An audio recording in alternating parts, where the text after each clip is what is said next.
Bienvenidas, me llamo Jordana Mendelson y soy la directora del King Juan Carlos I of Spain Center en New York University. Es un placer introducir esta conversación entre Remedios Zafra y la señorita Blanco, nuestra artista en residencia este año como parte del programa Sonoridades, Sound Landscapes in the Iberian Peninsula.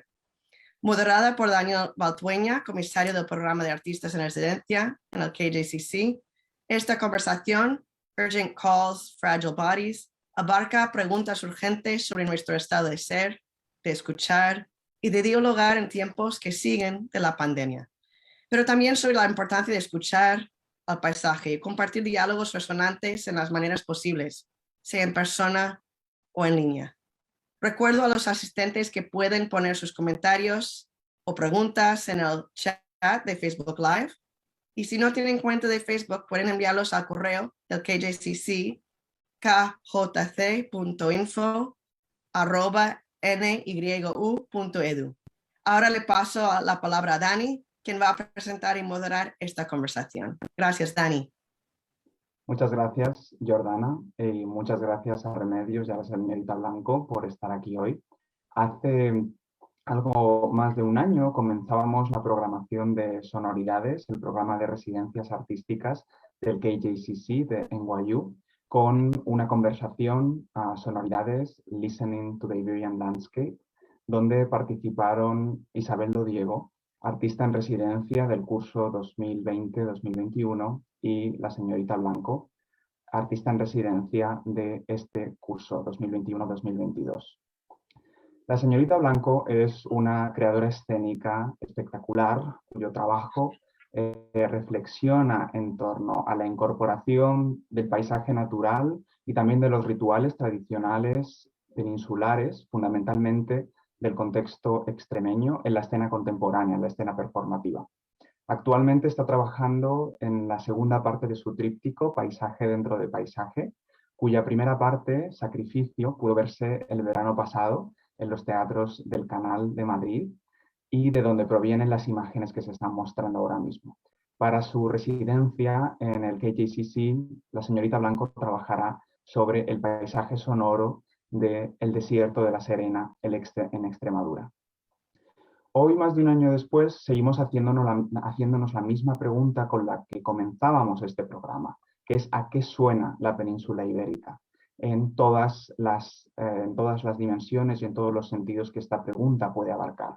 Sin embargo, lo hacemos en un contexto diferente, un contexto pandémico y pospandémico a la vez, un contexto en el que la pandemia ha revelado las urgencias del presente y también la fragilidad de nuestros cuerpos. De ahí el título de la conversación de hoy, Urgent Calls, Fragile Bodies, donde nuestra artista en residencia, la señorita Blanco, conversará con la escritora intelectual Remedios Zafra. Muchas gracias, Remedios, por estar aquí para conversar sobre creación artística, sobre precariedad, sobre fragilidad en el contexto actual.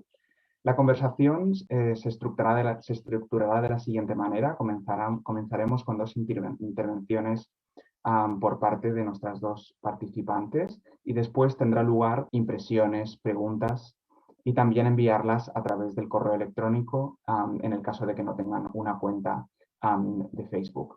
Y sin más, me dispongo a presentar a alguien que no necesita presentación, que es Remedios Zafra, doctora en Bellas Artes y científica titular del CSIC. De 2002 a 2020 trabajó como profesora de arte, estudios de género y cultura digital en la Universidad de Sevilla y también ha enseñado en el máster de Teoría y Crítica Cultural de la Universidad Carlos III de Madrid. Entre sus libros destacan Un cuarto propio conectado del año 2010, Ojos y Capital del año 2015, El entusiasmo, precariedad y trabajo creativo en la era digital del año 2017, un auténtico fenómeno editorial con el que ganó el premio Anagrama de ensayo. Y por último, el más reciente, Frágiles, del año 2020, que inspira de alguna manera nuestra conversación de hoy. Así que sin más, Remedios, muchas gracias por estar aquí con nosotras y te cedo la palabra. Muchas gracias y un saludo a todas las personas que nos nos escucharán desde sus cuartos propios conectados, y comienzo con esa alusión y ese vínculo hacia las sonoridades de los cuartos propios conectados, pues creo que tiene muchísimo que ver con el trabajo intelectual y creativo en torno al cual también vamos a hablar. Yo creo que los cuartos propios conectados tienen el sonido del tiempo propio, ese sonido que es hoy un grandísimo tesoro. Quiero comenzar situando algunas pinceladas de a qué suena España, la península ibérica en estos días, o quizá a qué suena el contexto más cercano a esa habitación conectada en la que yo trabajo. Y entre incansables y diarios sonidos de grúas de una activísima ciudad, como otras tantas que los últimos meses se ha revitalizado y vuelve a la celeridad de antes de la pandemia, ahora contrasta el no sonido o el sonido leve de las teclas del ordenador, porque es de noche en Madrid y porque las teclas suelen sonar y suelen sonar mejor en la noche. Os quiero compartir con ese sonido imaginario de fondo algunas ideas sobre fragilidad, trabajo creativo y época para conversar con la señorita Blanco. Creo que una época marcada por la pandemia, que aún vivimos a menudo ansiosos y asomándonos a las ventanas materiales de nuestro patio de vecinos, sintiéndonos más vulnerables, en estos contextos sentimos que allí hemos visto, o diría escuchado, morir o enfermar inesperadamente a quienes vivían al lado, a diferencia de quienes delante de una pantalla mueren 10 o 20 veces en un rato cuando están con un videojuego. En el mundo material es muy fácil enfermar y es fácil morir. Ese morir, enfermar irreversiblemente con un cuerpo material. En ese contexto, la sensación de fragilidad, la reivindicación de fragilidad que realizo es política. En primer lugar, es política porque en un mundo en el que se penaliza la debilidad y la duda, creemos poder con todo hasta que un montón de pequeñas preocupaciones y agobios se hacen uno grande. Es algo de lo que hablo en mi libro Frágiles, cuando aludo a las 500 sábanas. Reconocernos frágiles es romper ese discurso individualista del querer es poder que nos acompaña desde la contrarrevolución liberal de los 80 o incluso antes.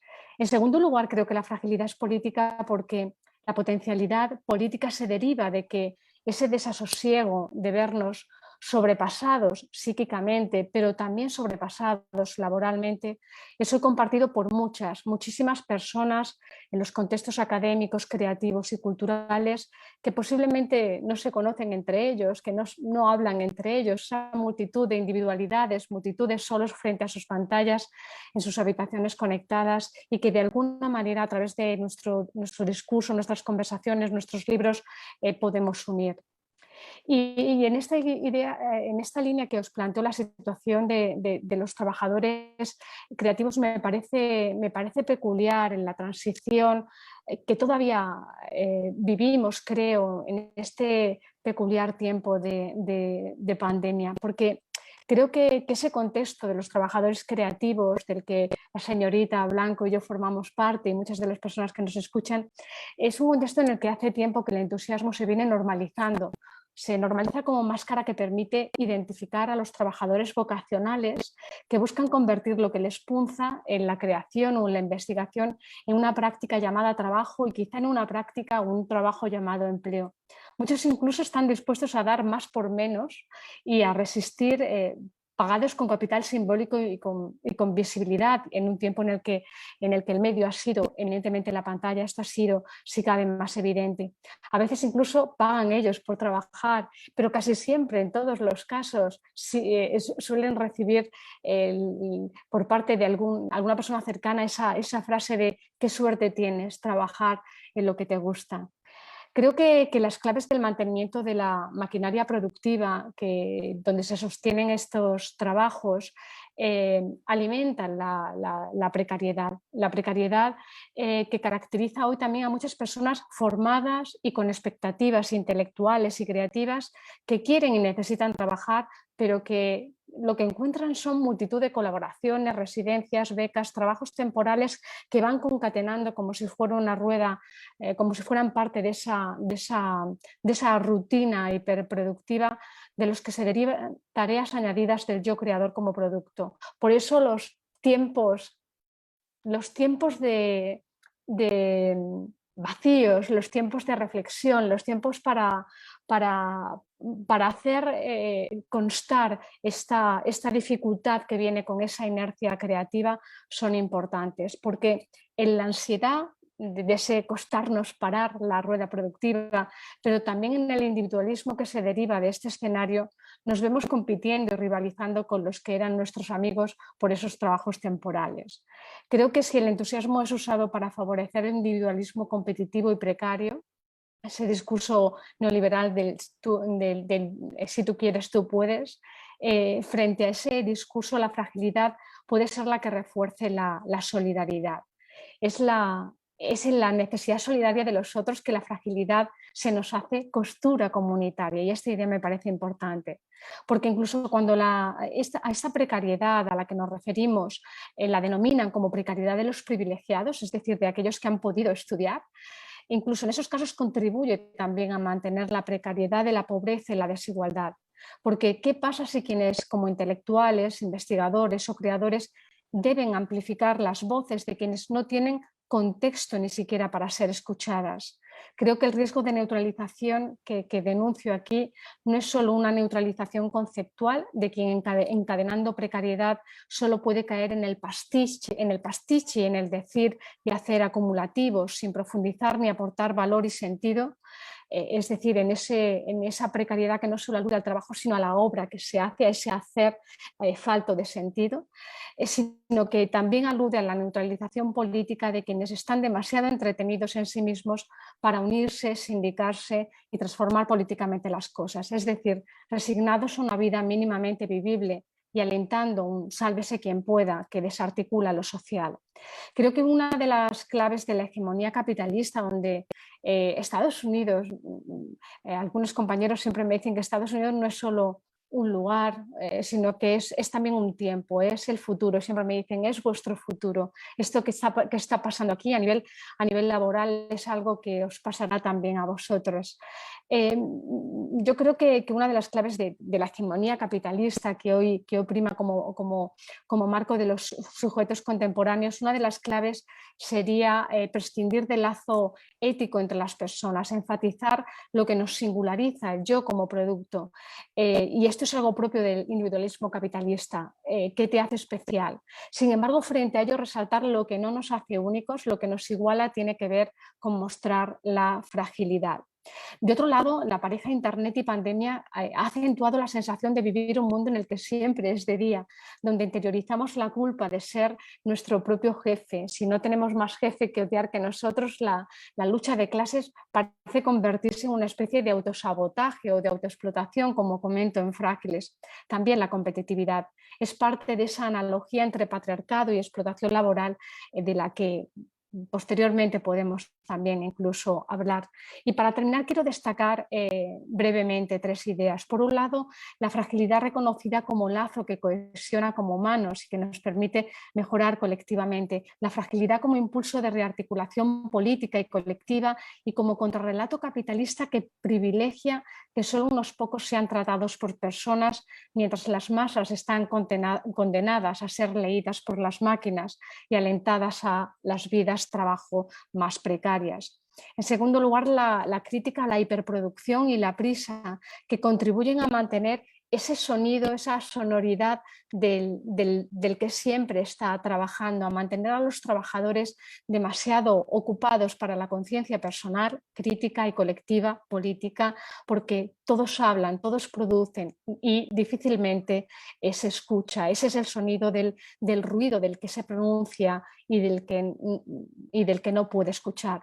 Y por último, el contexto creativo que os he comentado me parece también es especialmente singular para ser comparado con los modos económicos que se parecen llamativamente a los modos artísticos, en tanto el yo se sitúa como protagonista, en tanto la vida se indiferencia del trabajo en las vidas trabajo mediadas por pantallas y en tanto se legitima cada vez más el pago simbólico a través de esta vida normalizada entre pantallas. Tres respuestas me parecen esenciales y casi revolucionarias: la conciencia, la imaginación y la alianza. Muchas gracias. Muchísimas gracias, Remedios, por esta intervención iluminadora y que además conecta perfectamente con el pasado y el futuro de Sonoridades, puesto que algo que demostró, creo, la obra creada por Isabel Dodiego al final de su residencia el año pasado, que versaba sobre el folclore andaluz, era que ese folclore tiene unas condiciones materiales de creación y Isabel Dodiego mostró las condiciones materiales de creación de un pueblo de Córdoba y de sus abuelos, y de cómo las condiciones materiales de ese folclore tienen mucho que ver con la precariedad y con la fragilidad de los cuerpos humanos, pero también animales. Y creo que nos vamos adentrando en esas sonoridades que al principio nos parecían muy evidentes, pero que ahora cada vez empezamos a afinar mucho más. Y en ese sentido, ahora me gustaría darle la palabra a la señorita Blanco, nuestra artista en residencia de este curso, del curso 2021-2022, para que nos cuente de alguna manera su trabajo, su práctica a la luz de todas estas cuestiones. Hola, ¿qué tal? Buenas tardes.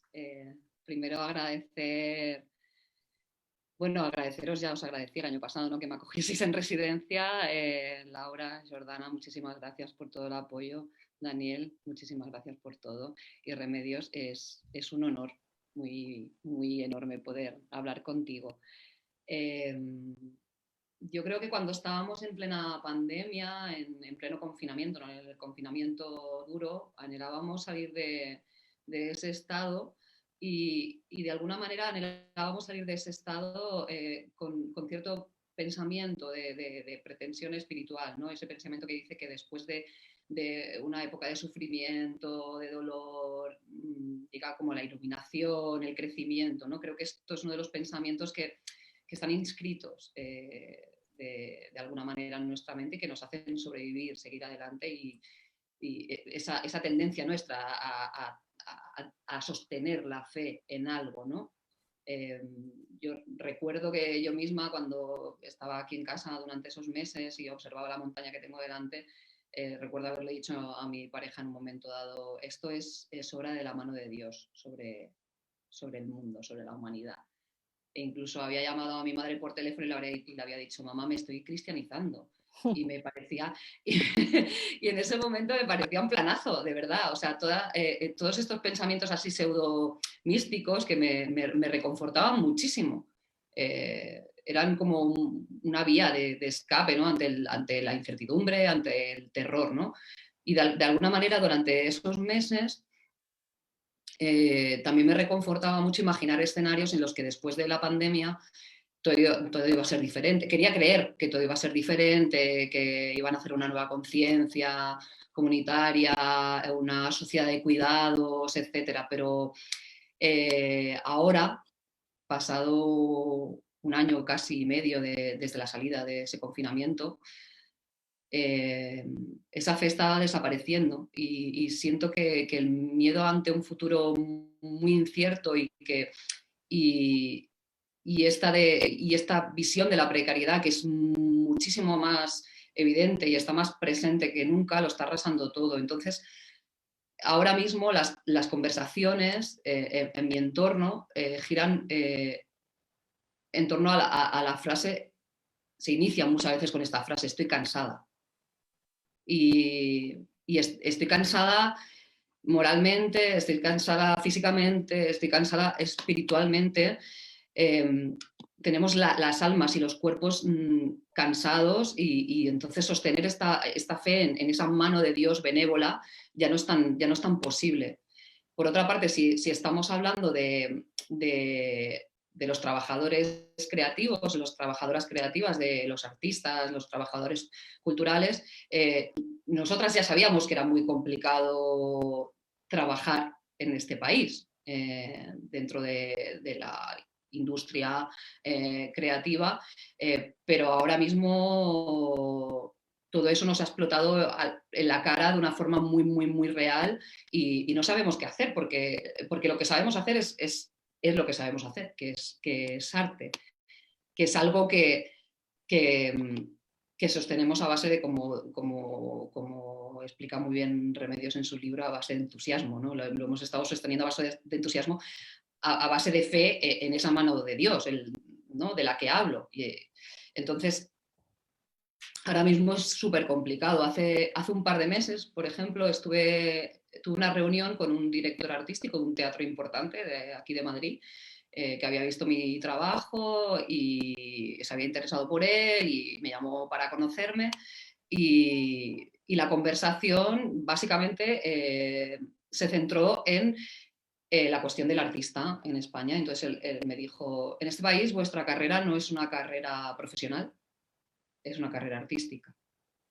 Y claro, no es una carrera profesional en tanto en cuanto nosotras no estamos viviendo de lo que hacemos. Y eso confirma que la precariedad es evidente, que todas sabemos de ella, que es conocida por todas, pero que ha estado oculta por vergüenza a reconocer el fracaso que conlleva reconocer esa precariedad y esa fragilidad de lo que hacemos. Porque eso también es darnos de bruces directamente con la realidad.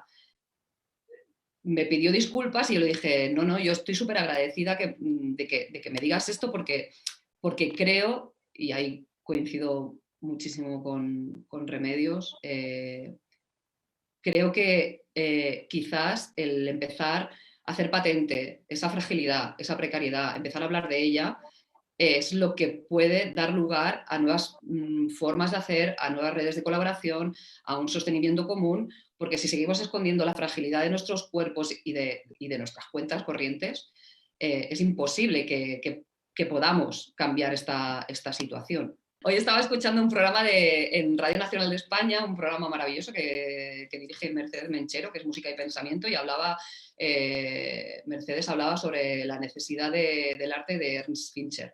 Y ha hablado de una cita, ha dicho una cita, y la voy a citar así literalmente porque he dicho, creo que esto va para esta charla que tenemos hoy. Dice, el arte es en sí mismo una realidad social. La sociedad tiene necesidad del artista y tiene derecho a pedirle que sea consciente de su función social.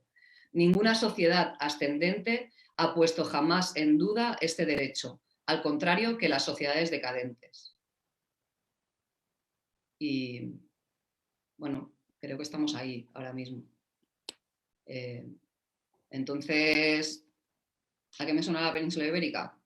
A nivel objetivo, ahora mismo a cansancio, a tristeza, a miedo, a precariedad. A mí personalmente lo que me salva es el campo, el vivir en el campo, porque este sistema que veníamos sosteniendo cada vez se me hace más absurdo, más inútil, y dicen que es el fin del capitalismo, ¿no? Hay gente que lo dice, yo no lo sé, y tampoco sé qué va a venir después y si va a ser mejor. Como digo, a mí personalmente me salva el campo y entonces intento que la península cada vez me suene más a lo que del campo viene, a lo que intento centrarme en que me suene más a lo que somos como seres humanos esenciales y quizás es un modo de autoprotección, ¿no? O de intentar no sufrir, pero es que me parece tan complicado lo que está sucediendo que sinceramente quiero verlo cuanto menos mejor, o sea, no quiero sufrir y el campo de alguna manera me alivia, eso.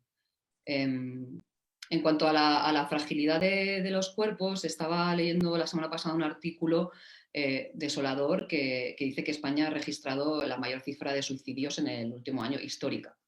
Se suicidan 11 personas al día y es la causa principal de muerte entre jóvenes de 15, 29 años.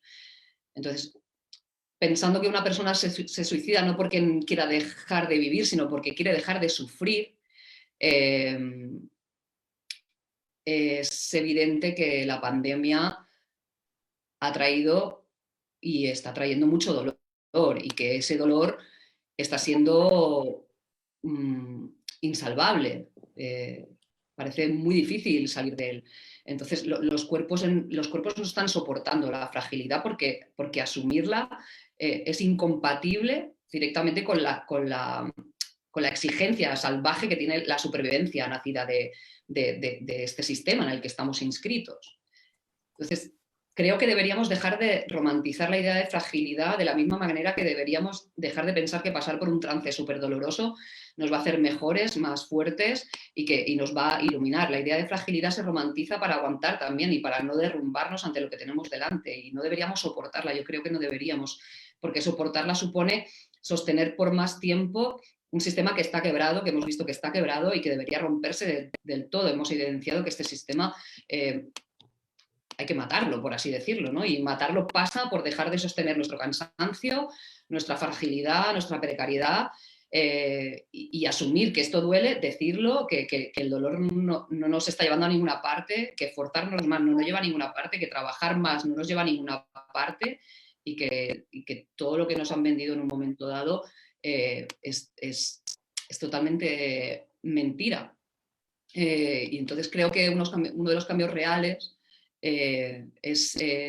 pasa por reconocer esa fragilidad, dejar de avergonzarnos de ella, y de este modo quizás estaríamos diciéndole al sistema: no te soportamos más, no te aguantamos más, no te llevamos más sobre nuestros cuerpos, estamos cansados, te soltamos y te dejamos aquí.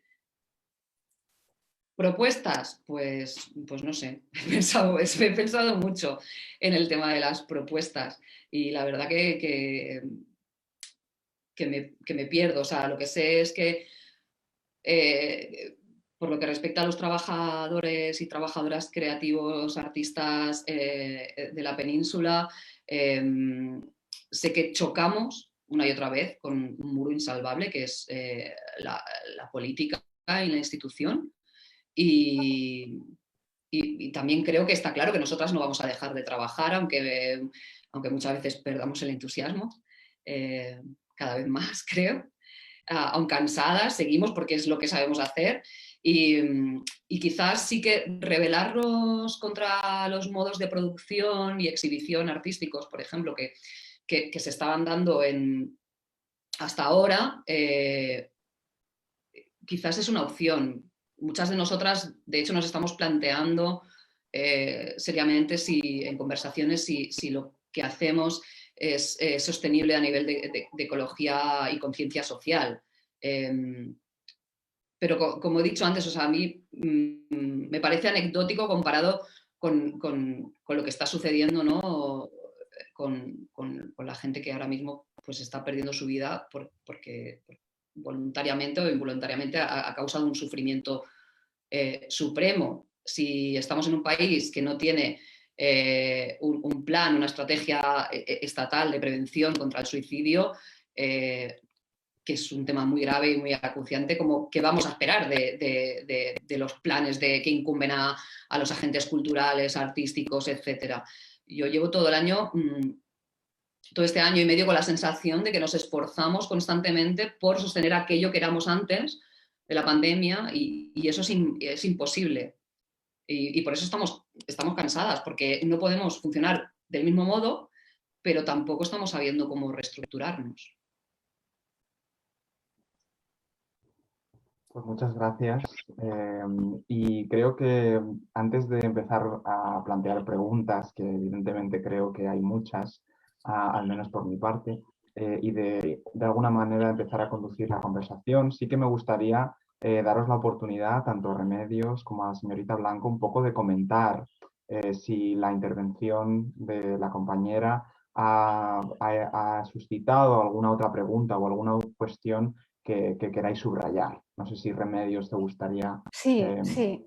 me gustaría, me encantaría, porque creo que la señorita Blanco ha reiterado determinadas ideas que me parece que hacen de eco a muchas personas y que es muy importante enfatizar. Cuando habla de estamos cansadas de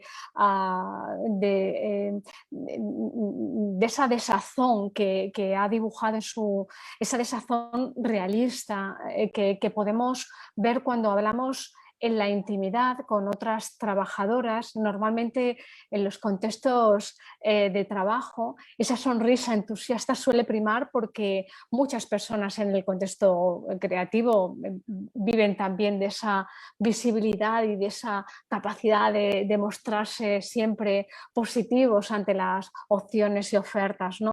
Pero yo creo que hay varias cuestiones que no sé si de una manera articulada, pero lo voy a intentar, que quería compartir dando un tono más propositivo a ese tono más crítico con el que coincido casi plenamente que has planteado.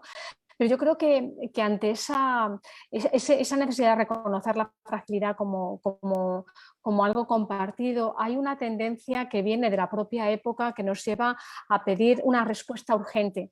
Estamos habituados, yo creo que en esa vida en presente continuo a la que nos llevan las pantallas, siempre hay una pastilla o un botón que nos hace apagar lo que nos perturba de una manera rápida, y yo sí que reivindico la importancia de tolerar el malestar que viene de la conciencia, porque puede pasar que cuando descubrimos ese malestar, y ese malestar es imprescindible porque todo lo que cambia un mundo, todo lo que tiene una pretensión política, antes ha sido incómodo para ese mundo, y cambiar un contexto productivo, como cambiar un contexto de cohesión social y de cohesión política, en este caso entre artistas y creadores, es algo nuevo. Requiere, todo ese cambio requiere una incomodidad, una disconformidad con lo que había antes, un estado de malestar que, si somos capaces de tolerarlo y de instrumentalizarlo nosotros a ese malestar, podemos convertirlo en conciencia. Esto claramente es muy doloroso si lo hacemos solas, pero yo creo que justamente una de las claves de las posibles lecturas propositivas y de cambio de este escenario viene por no mirar solo al frente, a la pantalla, sino mirar al lado y empezar a ver contextos donde otras personas están como nosotros y donde esas propias ideas se contagian y son capaces de hacerse públicas y colectivas. Y creo que crear una analogía entre el contexto laboral, creativo, que normalmente se ha identificado el contexto creativo más con una identidad relacionada con el ser y no tanto con el hacer, y yo creo que siendo parte de un ser se es artista todo el tiempo, pero también es un contexto laboral que implica un hacer y por tanto que requiere también una articulación y una regulación. En ese escenario de cohesión que necesitamos, hay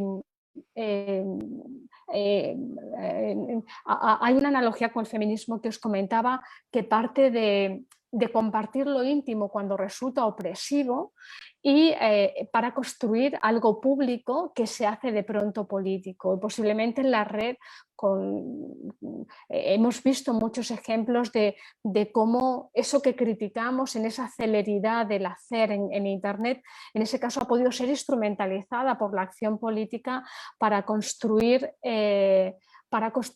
hermandad, sororidad o solidaridad política en relación al feminismo. Yo creo que puede ser un ejemplo positivo, propositivo también para el contexto laboral. Y por último, y termino, creo que si bien vivimos un momento de un cierto espejismo en la pandemia, pensando que habría una oportunidad de concentración que yo creo que muchos privilegiados hemos podido aprovechar en esa desaceleración del mundo. La mayoría, muy al contrario, incentivaron sus condiciones de precariedad, pero pasado ese momento de los confinamientos, aún siguiendo en la pandemia, sí que tenemos que haber aprendido algo. Yo creo que que si bien el artista no tiene el privilegio de la imagen que teníamos hace décadas o siglos, sí tienen otros privilegios, otras potencias que resultan esenciales en el contexto de primacía, de hegemonía neoliberal que vivimos. Y esa potencia tiene que ver, yo creo, con la capacidad de acompañar a la filosofía y al pensamiento crítico, ayudar a ver las cosas de otra manera, a generar esos espacios, tiempos vacíos que permitan a las personas un desvío frente a la rutina de lo siempre igual.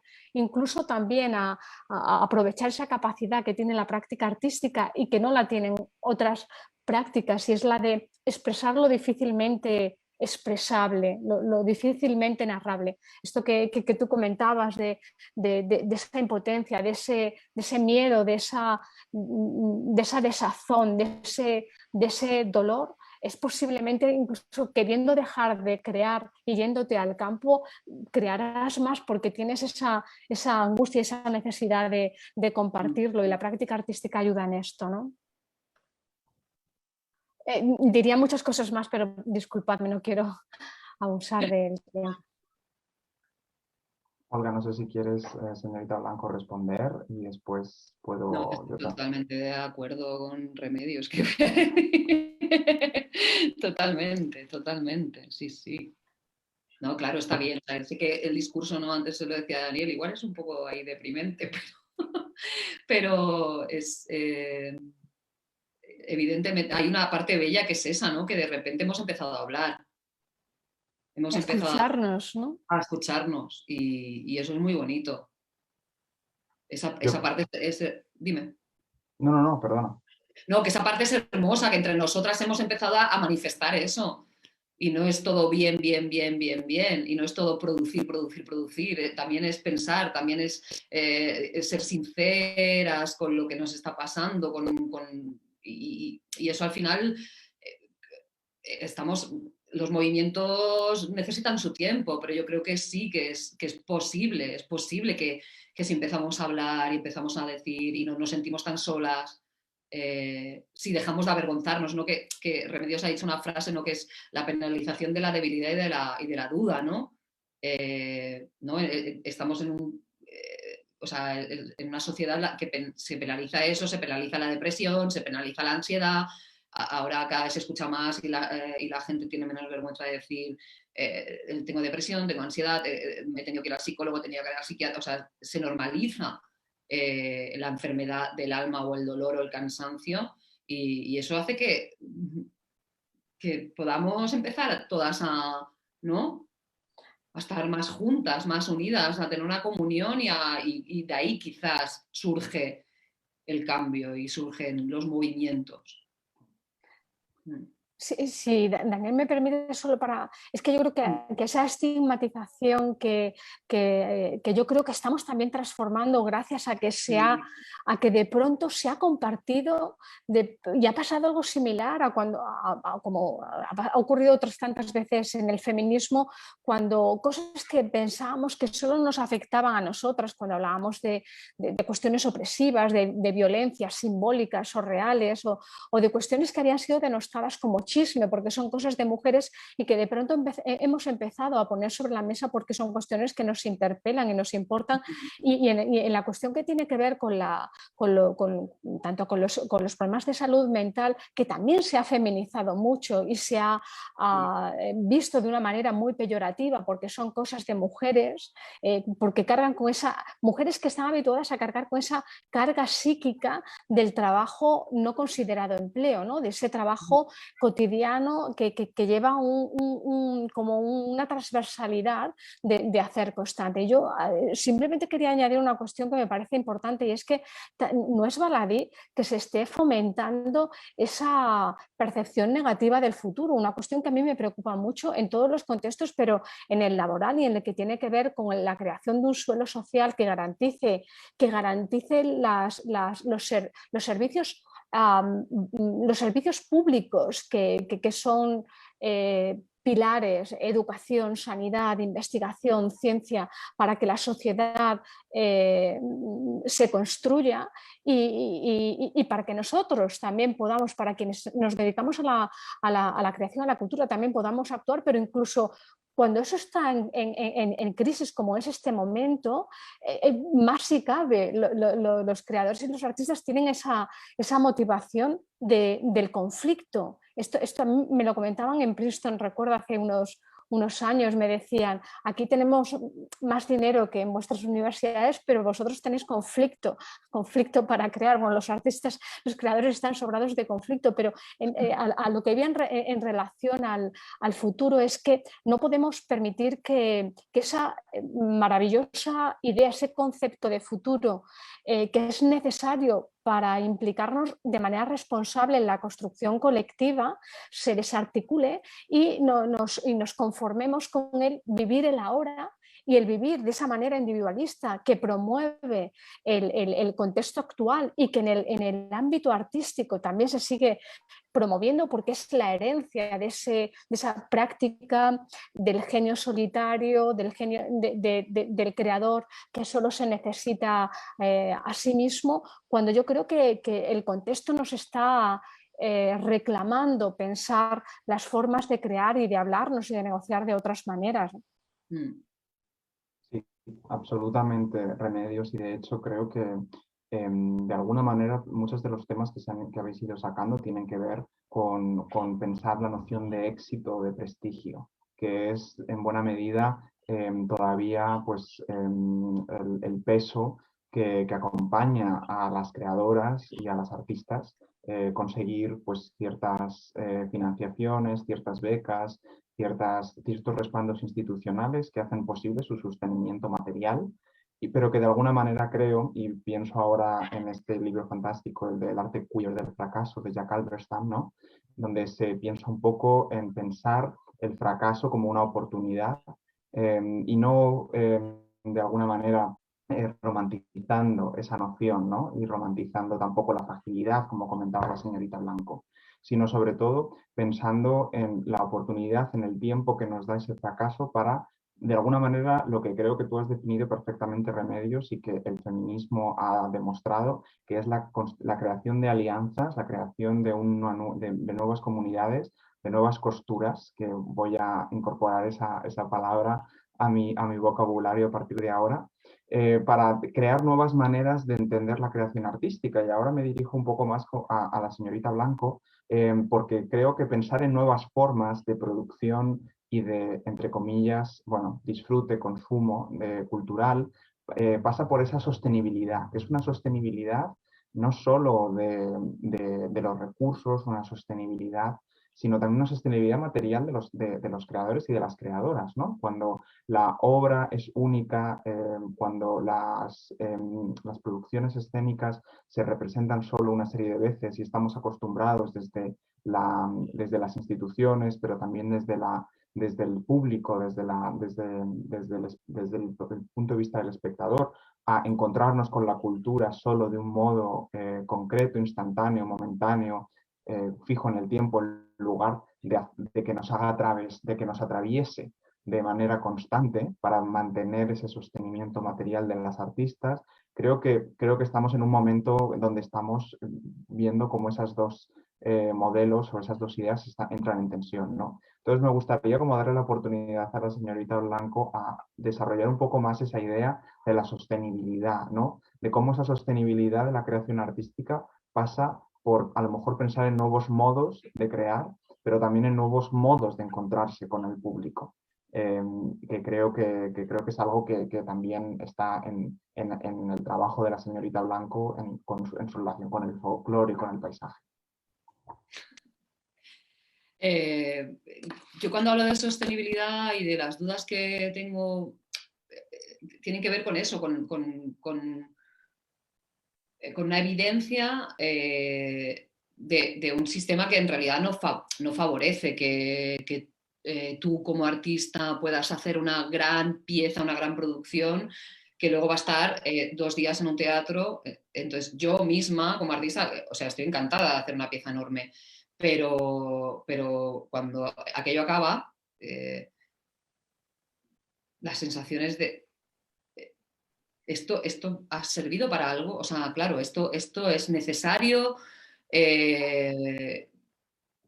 Entonces, ante una evidencia como la que tenemos ahora en la península, a nivel de apoyos artísticos, institucionales y tal, creo, aparte de también otros pensamientos que albergo desde hace muchos años, que es el tema de por qué se centraliza el consumo cultural en las grandes capitales españolas, etcétera, etcétera, porque no hay acceso en según qué sitios. Ahora cada vez empiezan a salir más centros de residencia rurales, etcétera, y también porque creo que en realidad ese modelo, como todo el modelo neoliberal, no funciona porque para nosotras no funciona el hecho de trabajar, crear, exhibir, crear, exhibir, porque ahí vamos a lo que decía Remedios, no tenemos tiempo para pensar, no estamos pensando, ni estamos investigando. Entonces, si no estamos pensando, es casi inviable que podamos crear.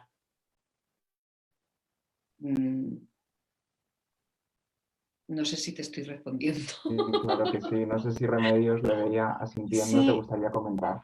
sí, porque creo que ahora además no tengo aquí la frase concreta, pero hace estos días recibo mensajes de artistas, comisarios, amigos que en relación a los fondos que están llegando y empezarán a llegar, se encuentran en esa locura burocrática de impostarse a sí mismos y de reiterarse a sí mismos para poder sobrevivir cobrando, digamos, obteniendo determinada ayuda económica, pero sin los tiempos necesarios para la investigación y para la creación. Reitero esa palabra que ha dicho el señor Blanco, que me parece esencial. Los creadores contemporáneos no son los creadores que se limitan a proyectar y punto. Los creadores contemporáneos dentro de su diversidad, en ellos yo creo que predominan los creadores que investigan, que son cada vez más figuras polivalentes, de personas que se acercan más a lo que hacemos, por ejemplo, en contextos de investigación, de pensamiento, contextos científicos, se parecen muchísimo a los contextos de creación contemporánea y los procesos son llamativamente similares. Yo quiero poner en valor esa sostenibilidad que caracteriza el trabajo de la señorita Blanco. A mí me parece no solamente interesante, sino especialmente coherente con lo que sería el contrarrelato o una crítica evidente a la precariedad, porque la sostenibilidad pretende frenar esa rutina del hacer mucho y del hacer rápido, esa lógica aditiva y acumulativa que predomina en los contextos contemporáneos y que hace poner el placer del crear propio de quienes nos dedicamos a este tipo de prácticas que suelen ser muy vocacionales. Ese placer ya no está en el he hecho algo bien, con sentido, he profundizado, he dado valor a algo porque he podido verlo desde distintos enfoques, he tenido la oportunidad de hacer algo con sentido. Ese placer no es no es el placer que sentimos ahora en la creación, porque el que predomina en la creación es un placer de por fin lo he terminado. Por fin he terminado y he entregado esto, por fin he terminado y he entregado esta otra cosa, porque los trabajos creativos cada vez se llenan más de una concatenación de multitud de colaboraciones pequeñas en las que terminas reiterando lo que ya has dicho, lo que ya has hecho, buscándole otra forma, haciendo pastiches, sucedáneo, teniendo que divulgar aquello mismo que tú produces, convirtiéndote en gestor de tu trabajo bajo esa polivalencia que es instrumentalizada por el sistema para sacar partido a quienes están dispuestos a hacer llegar su obra a la gente para poder vivir de ella. La situación es en ese sentido muy poco sostenible y requiere cambio, requiere ante todo tiempo y requiere que se valore ese tiempo de investigación y ese tiempo para la concentración y para el compromiso ecológico y el compromiso vital incluso de cuidados con lo que se está haciendo. Y en esa línea me parece que es muy coherente y que hace de lectura crítica de esa precariedad que antes criticábamos, que antes situábamos como seña de identidad del contexto laboral creativo. Yo creo que ese binomio de precariedad-sostenibilidad ya es una propuesta en sí misma, ¿no? De alguna manera, poder pensar la precariedad no siempre desde la precariedad, sino desde una fuera, aún no real, pero futurible, como es la sostenibilidad. Creo que puede ser una manera de pensar la precariedad desde fuera para no ahogarnos de alguna manera en ese cansancio que lo arrasa todo, ¿no?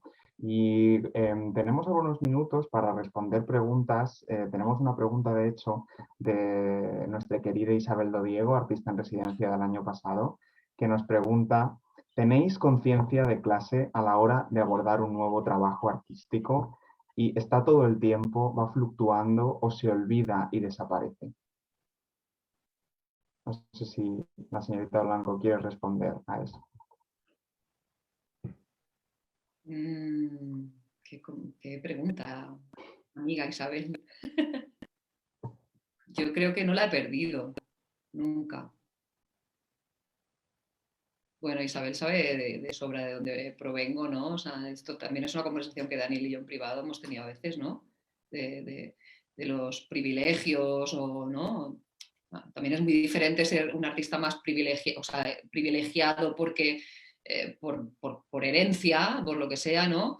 Que ser un artista que viene de una zona rural, de un contexto en el que nadie en su familia ha sido artista, incluso, pues eso, mi madre ni siquiera pudo estudiar en el colegio, ¿no? Entonces, y aparte trabajo con ese entorno, quiero decir, centro mi obra en eso, entonces no olvido para nada eso. Luego, claro, o sea, eso a nivel de profundidad, ¿no? Yo creo que no se olvida y se ve en mi obra, ¿no? Que yo no olvido eso. Pero claro, luego entra todo el sistema del que estamos hablando, ¿no? Cuando tú estás produciendo una obra, cuando estás exhibiendo en un lugar de cierto prestigio, claro que de vez en cuando esto se va porque vuelves otra vez a ese modo de producción, porque quieres estar ahí. Entonces, claro que se te dispara y te vas y vuelves otra vez al hecho de crítico, de cómo hago esto sostenible, de cómo vuelvo a ser yo misma dentro de este entorno que me obliga de alguna manera a funcionar así, pero no, y cómo hago yo para separarme y verlo desde fuera para que esto cada vez, también para no cogerle manía, ¿no? Porque ya uno sabe que tiene que trabajar de esto, ¿no? Porque lo ha elegido y que no lo va a dejar. Entonces tampoco quieres odiar lo que estás haciendo. Y yo me permito ahora ampliar la pregunta de Isabel Dodiego y no solo hablar del trabajo creativo para ahora preguntárselo a Remedios, sino también hablar del trabajo académico e intelectual, ¿no? ¿Qué papel también ocupa la clase en el trabajo académico e intelectual en el que estamos también inmersas? Yo pienso que es en mi caso, y yo creo que la mayor parte de los casos que observo, la clase social es un estrato identitario que marca profundísimamente, y creo que marca no solamente nuestra producción, en la que dejamos pistas, a veces hay cuestiones explícitas y a veces son pistas que vamos dejando de nuestra forma de ver, pero es algo que no solamente está en la obra, sino que está en nuestro hacer político. Parte de mi movilización política como escritora o como pensadora, y supongo que también en la señorita Blanco, parte de esa implicación política que de una manera más o menos evidente se trasluce en sus obras, hace referencia, oye, aquí hay una desigualdad que habla de cómo ha habido un punto de inflexión en el contexto español en el que por fin los pobres y los hijos de pobres mayores hemos podido no solamente estudiar, sino soñar con dedicarnos a ese tipo de trabajos que eran absolutamente inútiles para nuestros padres. Esos trabajos que siempre nos han animado a descartar porque no eran trabajos, no eran considerados como verdaderamente trabajos. De hecho, seguramente a ti te pasará igual que a mí, que a muchas personas que nos puedan escuchar. A mí todavía me cuesta muchísimo cuando a mis padres les preguntan a qué se dedica tu hija, ellos se quedan bloqueados y no tienen claro, porque saben que escribe, publica, enseña, da conferencias, a veces habla con artistas. Está en la cantidad, en mi caso mi trabajo está más orientado al mundo académico, que guarda muchísimas similitudes con el resto creativo y cultural, y quizá la única diferencia en este caso sea la mayor carga de burocratización y la mayor carga que hoy en día tiene el peso de los nuevos sistemas de valor indexados, cuantificables, que están en gran medida mercantilizando o queriendo mercantilizar el conocimiento y la academia, y de los que hablo en el entusiasmo. Y en esa línea yo creo que la clase social es crucial, porque la clase social tiene que ver con la posibilidad de que un pobre que es pagado con capital simbólico convierte no lo puede convertir en prestigio, como cuando una persona que tiene recursos o un rico es pagado con capital simbólico, lo convierte en prestigio porque tiene ese suelo sobre el que construir su vida. Pero sin embargo, una persona que es pobre o que viene de contexto humilde, normalmente ese capital simbólico, que es el que predomina hoy en día en los trabajos intelectuales y creativos, aunque los intelectuales en el contexto académico tenemos situaciones a veces claramente más privilegiadas, pero lo termina convirtiendo en frustración por necesidad de buscar tiempos para construir ese suelo que permita vivir y que permita además tiempo para la creación, con lo cual creo que es algo que está muy presente en el trabajo cotidiano. Muchas gracias, Remedios, por esa respuesta tan honesta. Y también a la señorita Blanco. Estamos llegando al final, pero antes de terminar, no me gustaría terminar la conversación, dejar la conversación, sin preguntarle a la señorita Blanco sobre el proyecto que tiene entre manos en el marco de Sonoridades. Sabemos que está trabajando sobre el paisaje sonoro del desierto de La Serena, en Extremadura, y el desierto y ese paisaje tal vez resuenen con mucho de lo que hoy hemos hablado, pero si nos pudieras dar un pequeño aperitivo de lo que se mostrará después en la primavera, creo que todos y todas estaríamos muy agradecidos y agradecidas. Sí, ¿quieres que haga spoilers? Tráiler, no spoiler, tráiler. Bueno, a ver, mis padres nacieron y viven, y mi hermana también, en Castuera, en Badajoz, que es un pueblo que está ubicado en la comarca de La Serena, y La Serena es una comarca de Badajoz que hay gente que conoce por el queso. y que es un desierto maravilloso y extrañísimo. Es como un paisaje lunar, con muy poca vegetación, con una luz alucinante y con muchas ovejas. Y en mi línea de trabajar con la sonoridad del ganado bovino, pues estoy trabajando en una instalación sonora que os doy muchas gracias por darme esta oportunidad, porque creo que jamás se me habría ocurrido de repente hacer trabajos tan sonoros si no hubiera sido por esta residencia, y también atreverme a trabajar más en la plástica, en la vertiente visual de mi obra, que ya está muy, muy presente en la estética, pero ir más en profundidad a eso. Fantástico. Pues muchas gracias a la señorita Blanco. Muchísimas gracias también, Remedios, por acompañarnos hoy. Ha sido un auténtico placer Muchas gracias, tenerte. Y gracias a vosotros. todas las personas que nos han seguido en este evento. Muchas gracias también por supuesto, al KJCC, a Jordana Mendelsohn y a Laura Turegano y a toda la producción que está detrás de este evento por hacerlo posible. Y ahora, pues la señorita Blanco continuará con su proceso y en la primavera empezaremos a mostrar los resultados, por llamarlos de alguna manera, de ese trabajo. Muchísimas gracias a todas. Gracias. Gracias a todos.